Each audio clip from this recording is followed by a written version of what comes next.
Hey, this is Dave. We're back at it again in this Pontiac house and show you what we got going on.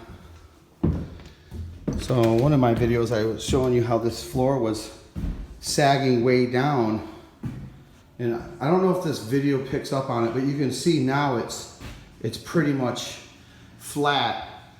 See that big major pressure crack? We knew that that was going to happen, but now look at that. The chair molding is really good. We went out and double checked the ridge, because you never know. If a house sags normally and there's been no remodeling to do, the house should jack right back at, but if someone rebuilt a wall based upon it sagging, it could cause a problem. But perfectly straight now.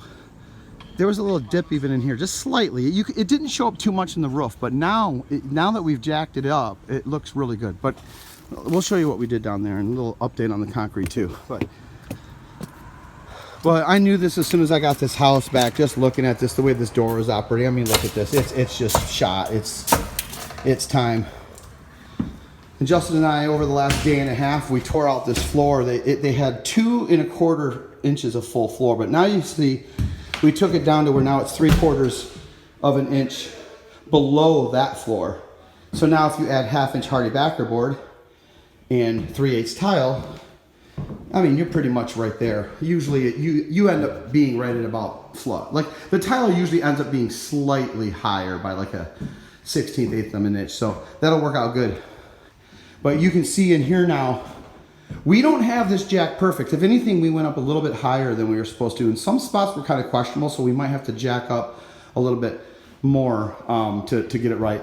And there's a couple things. Sometimes you gotta be concerned about if you jack it up too high, or anytime you're jacking up a house the way we did it, you have to worry that maybe some electrical wires could become tensioned in the wall. But that's just one of the risks that you have to take, because I mean, what is the other option besides just leave your house crooked for the rest of eternity, you know? So anyways, let's go in the basement. I'll show you what we have.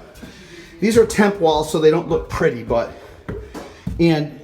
it was holding a lot more weight than I really thought. Like, there was tremendous amount of weight. We had 3 20-ton jacks really close to one another, and we had to use all 3 of them just to keep it safe and keep it going. But anyways, as of right now, like, here's a good example. Like, this was the only spot where we had to build a double wall. See, there's no beam in there, nothing. We had to build a double wall because for whatever reason, these joists did not shake hands as far this way. But as you keep going down the house towards the other side where it goes into the concrete wall, the joists from this side they just went in further this way. So we were able to just build, which was good because it saves on lumber, because when you're holding, the bearing wall of the house actually goes through this way. So you really do. At first I thought maybe we should just like nail these in better and let this one hang off that one, but that's not really necessarily good because you have so much weight that we would have had to build 2 walls on each side to fix that if that was the case. So we lucked out on that.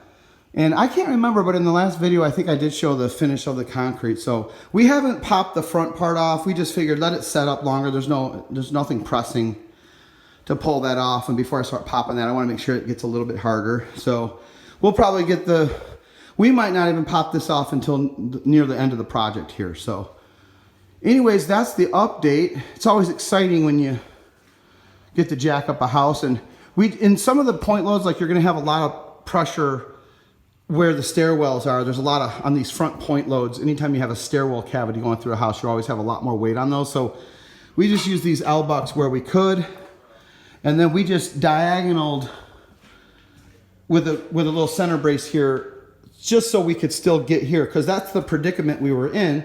We had to get rid of the beam and the stanchion poles, have enough strength to hold the house up, but still have access to get these re-poured, because even though this shows a footing, I don't trust it that well. We're gonna try to sledgehammer this out. If it seems like it's really, really thick, we'll just skim layer this and let that dry before we put the stanchion poles. And I'm not even gonna stud anchor it here for another couple months until this concrete. We'll put the poles in and they'll just sit loose there for now and hold the house up. But before I leave here, before a tenant moves in, we'll go ahead and stud anchor the stanchion pole once this is really hard and good. And we'll probably, if this is a good footing, it's only an inch below the skim coat of the new concrete we do.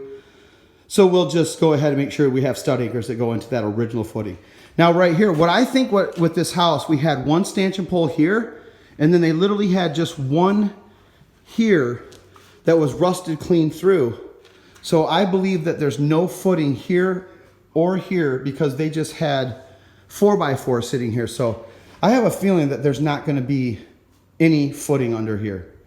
But anyways, the main reason for, and this whole beam was sagging. The whole entire beam was really bad. It was worse than I thought. When we strung this, right about in this location, it was at least 2.5 inches lower than it should be. And that just explains it. Because when you walk in the house, I'm not exaggerating. Like you got like a feeling of vertigo almost, like you're in like a fun house or something.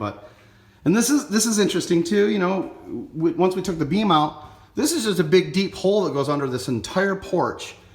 And we're still going to be having some water issues. Like even though we fixed all this, I'm still concerned that we'll get some water. And we did this correctly, but sometimes there can be so much water. Like there's still precipitation on this wall.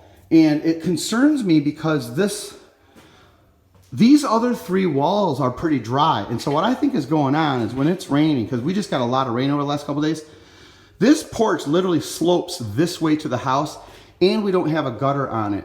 So even though we did this correctly, there's just so much water. Everything else to fix this water problem on this particular wall has to be fixed in other means. And really, unfortunately, and I'm not going to do it this time around, but you really need to replace that porch and make sure that you pour the porch sloped away from the house, 1/4 inch per foot. Also put gutters on, but you know, time is money, money is time, and I don't have either one of them right now. So we have to just do what we need to do, and then that'll be down the road a little bit. And you can tell it's already fixed it quite a bit because for all the rain that we got, we'd already have water pooling in here. I mean, it was raining hard over the last couple of days. And these other 3 walls are just bone dry.